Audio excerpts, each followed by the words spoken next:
গ্রামের ঈদ মানেই এক রাশ নস্টালজিয়া। এই বছর আমি ঈদ করলাম আমার গ্রামের বাড়িতে, সাথে আছে পরিবার, আত্মীয় স্বজন আর অসংখ্য মিষ্টি মুহূর্ত।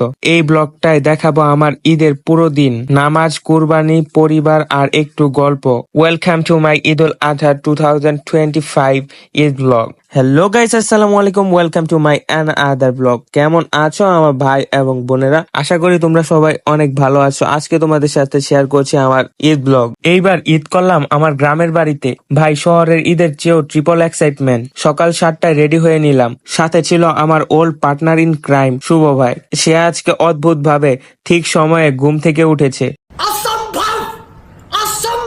গ্রামের ঈদ মানে আলাদা শান্তি, সবার মুখে হাসি, চোখে শ্রদ্ধা এবং বুকে ভালোবাসা। ঈদগাহ মাঠে গিয়ে দেখি সামনের দিকে একটা ফাঁকা জায়গা। আহারে, একদম ভিআইপি সিট পাইছি যেন। নামাজ হলো, খুতবা হলো মন দিয়ে, তারপর মুনাজাত, আল্লাহর কাছে কৃতজ্ঞতা।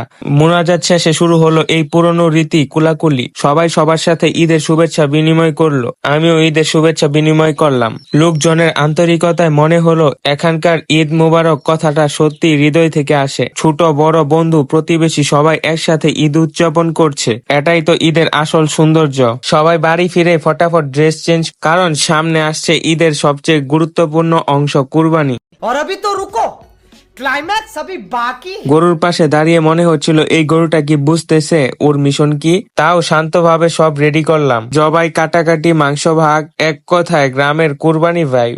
বেলা গড়ানোর সাথে সাথে শরীরে ক্লান্তি জমে গেল। আর হ্যাঁ, তোমাদের জন্য এত কষ্ট করে সুন্দর সুন্দর ভিডিও বানাই, ফলো করতে কিন্তু ভুল করো না। গরুর হাড্ডি ভাগ হলেও পিয়ালের ব্লগ সবার। দেখা হবে পরের কুরবানি ঈদে গামছা সহ। আর আমার ইউটিউব চ্যানেলটিও সাবস্ক্রাইব করতে ভুলো না।